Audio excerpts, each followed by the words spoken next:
जय श्री बालाजी प्रिय दर्शकों, आज हम सुनेंगे मार्गशीर्ष कृष्ण गणेश चतुर्थी की व्रत कथा। प्रिय दर्शकों, कथा प्रारंभ करने से पहले एक बार भगवान गणपति का जयकारा हो जाए। बोलिए लंबोदर भगवान की जय हो। पार्वती जी ने गणेश जी से पूछा कि अगहन मास की कृष्ण चतुर्थी को किस गणेश जी की पूजा किस ढंग से करनी चाहिए।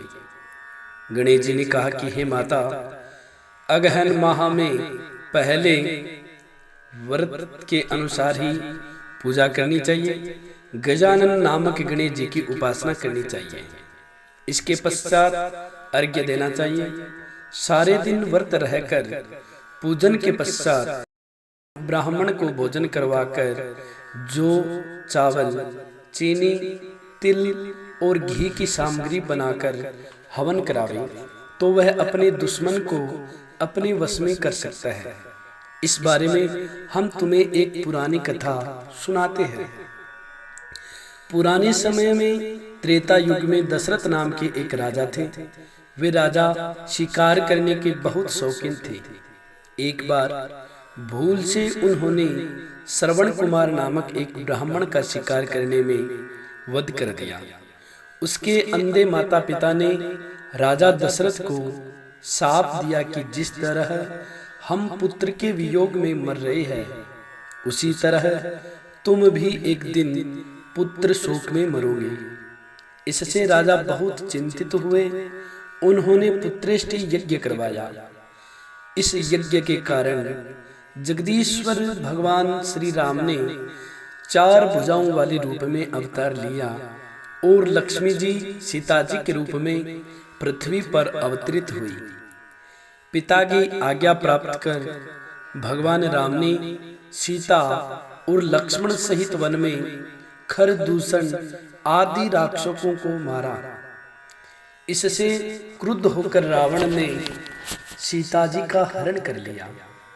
सीता जी के हरण होने के दुख में भगवान राम ने पंचवटी को छोड़ दिया और ऋष्यमुख पर्वत पर जाकर सुग्रीव के साथ मित्रता की।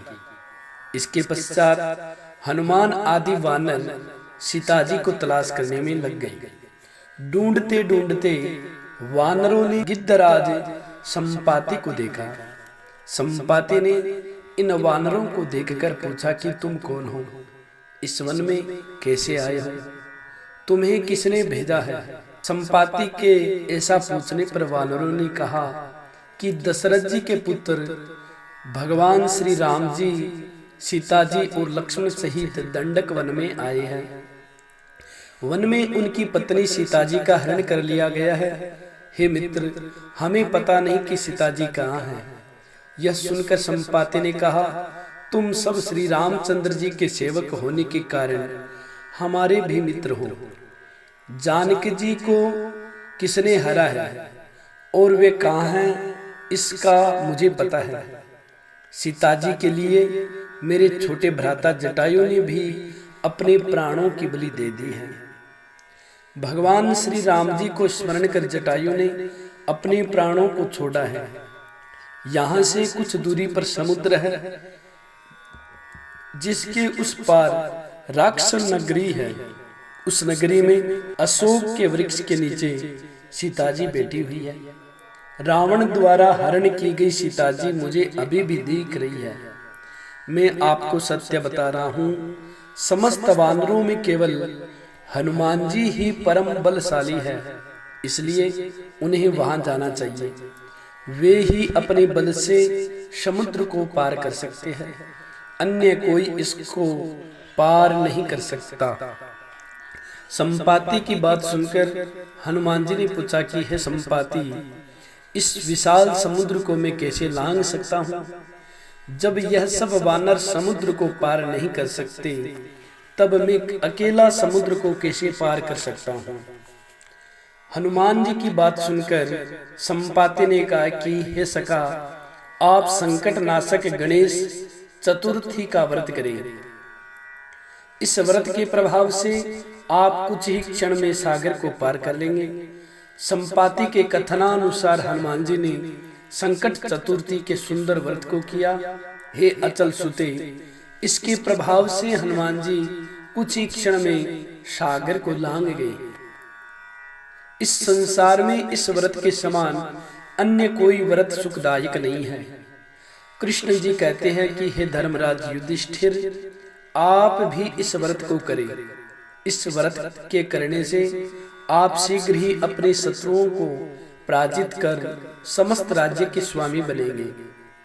देवकी नंदन श्री कृष्ण के वचनों को सुनकर युधिष्ठिर ने गणेश चतुर्थी का व्रत किया। इस व्रत के परिणाम स्वरूप वे अपने शत्रुओं को परास्त कर राज्य के स्वामी बन गए। प्रिय दर्शकों, अगर आप सभी को यह जानकारी अच्छी लगी हो तो आप इस वीडियो को ज़्यादा से ज़्यादा शेयर करना न भूलें। हमारे से जुड़े रहने के लिए आप हमारे चैनल को जरूर सब्सक्राइब करें। लेटेस्ट अपडेट पाने के लिए बेल के आइकन को दबाएं। सनातन धर्म में जितने भी व्रत त्योहार होते हैं, उन सभी व्रत त्योहारों की कथा, उन सभी व्रत त्योहारों के मुहूर्त इस रामदूत एस्ट्रो चैनल पर अपलोड किए जाते हैं। तो आप सभी से पुनः निवेदन करता हूँ, हमारे से जुड़े रहने के लिए आप हमारे चैनल को जरूर सब्सक्राइब करें। जय श्री बालाजी, जय श्री राधे।